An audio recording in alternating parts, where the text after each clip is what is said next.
ओम शांति। आज 16 अगस्त 2025 self progress के लिए 3 मेन पॉइंट्स।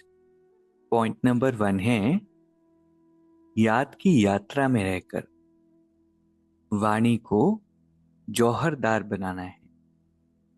याद से ही आत्मा कंचन बनेगी, इसलिए याद करने का अक्ल सीखना है। जितना हम परमात्मा से कनेक्शन जोड़ते हैं, याद करने का अभ्यास करते हैं, उतना ही हमारे शब्दों में ताकत आती जाती। और अगर याद का अभ्यास नहीं होगा, याद की यात्रा नहीं होगी, तो हमारे शब्दों का प्रभाव कम पड़ेगा। इसीलिए बाबा कहते हैं कि याद का अभ्यास बढ़ाओ। जितना याद करेंगे उतना ही रिफाइननेस आत्मा में आएगी। इसलिए बाबा कहते हैं कि कैसे याद करना है, इसका अक्ल सीख। और इसका अक्ल ये है कि सिर्फ बैठ करके याद नहीं, वो तो बहुत इंपॉर्टेंट है, लेकिन कर्म करते हुए भी धीरे धीरे उस सूक्ष्मता को हासिल हम करते जाए। धीरे धीरे ये अभ्यास हो कि हम गाड़ी चला रहे हैं, किसी से बात कर रहे हैं, कुछ भी कर रहे हैं, डिवाइन कॉन्शियस रहकर करना सीखें। ये है याद की यात्रा। क्योंकि बाबा हमें चलते फिरते योगी इसका टाइटल देते हैं, सिर्फ 1 घंटे के योगी नहीं। दूसरा पॉइंट है मेरेपन के सूक्ष्म स्वरूप का त्याग करने वाले सदा निर्भय बेफिक्र बादशाह भव। बाबा कहते हैं आज की दुनिया में धन भी है और भय भी है। जितना धन उतना भय में खाते हैं, भय में सोते हैं। जहां मेरापन है वहां भय जरूर होगा। कोई सोना हिरण भी अगर मेरा है तो भय है, लेकिन यदि मेरा एक शिव बाबा है तो निर्भय बन जाएंगे। तो सूक्ष्म रूप से भी मेरे मेरे को चेक करके उसका त्याग करो, तो निर्भय बेफिक्र बादशाह रहने का वरदान मिल जाएगा। इतनी सूक्ष्म अंडरस्टैंडिंग पर परमात्मा काम करते हैं। और ये कितना अच्छा पॉइंट है। डर लगता है, मतलब कुछ न कुछ मेरापन हमने पकड़ करके रखा। मेरे को तेरे में अर्पण कर देंगे, जो भी है वो बाबा का है, और मेरा तो शिव बाबा एक, दूसरा कुछ भी नहीं। तो क्या होगा, भय समाप्त हो जाएगा। तो बहुत सुंदर वरदान है। इस पर आज हम खुद से रीड करके कॉन्टेम्पलेट भी करेंगे, और हो सके तो लिख करके चिंतित करेंगे। तीसरा पॉइंट है दूसरों के विचारों को सम्मान दो, तो आपका सम्मान स्वतः प्राप्त होगा। इतना वंडरफुल पॉइंट है ये भी।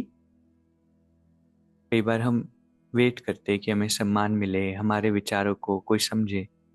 बाबा कहते पहले आप दूसरों के विचारों को सम्मान दो, तो आपको स्वतः सम्मान प्राप्त होगा। कई बार होता है ना कि हम एकदम रिजेक्ट कर देते हैं, किसी ने कोई बात रखी, क्योंकि हमने पहले से अपनी अंडरस्टैंडिंग बना रखी, अपनी सोच बना करके रखी, तो एकदम खारिज कर देते हैं कि नहीं, ऐसे नहीं होता, ऐसे नहीं करना। बाबा कहते सम्मान देना सीखो। ये बहुत अच्छा संस्कार है, और अगर ऐसा हम नहीं करते हैं, रिजेक्ट कर देते हैं, तो फिर क्या होगा, ये बहुत बुरा संस्कार। तो आज 3 शिक्षाएं जो बहुत सुंदर परमात्मा से हमें मिली। पहला, याद में रहकर वाणी में जौहर भरना है, याद का अक्ल सीखना है। दूसरा है मेरेपन का भी सूक्ष्म त्याग करना है, मतलब कि कहीं पर भी मेरापन होगा तो भय होगा। और इसीलिए बाबा कहते हैं अगर एक मेरा शिव बाबा है तो निर्भय बनेंगे, तो सूक्ष्म रूप से भी मेरे मेरे को चेक करो और उसका त्याग करो।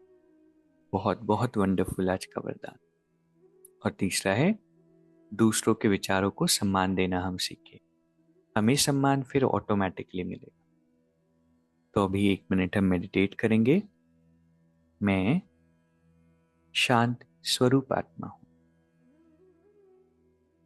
परमात्मा की श्रेष्ठ संतान। मैं और मेरा बाबा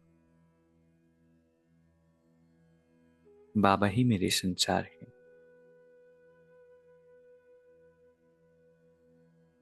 इसके अलावा कोई भी चीज मेरी नहीं है। हर चीज बाबा ने निमित्त बनाकर सेवार्थ दी है। इन्हें कई बार मैं मेरा समझ लेती हूँ। न धन मेरा है, न प्रॉपर्टी, न परिवार, न बच्चे। मैं तो निमित्त हूँ, एक इंस्ट्रूमेंट हूँ, ट्रस्टी बनकर संभाल रही हूँ। सभी से मुझे बहुत प्यार है। हर जिम्मेवारी अच्छे से निभा रही हूँ, लेकिन मेरा नहीं है, बाबा का है। और इसीलिए मैं निर्भय हूँ। कोई फिक्रात नहीं है। मेरा तो एक शिव बाबा, दूसरा ना कोई। ओम शांति। शुक्रिया, शुक्रिया।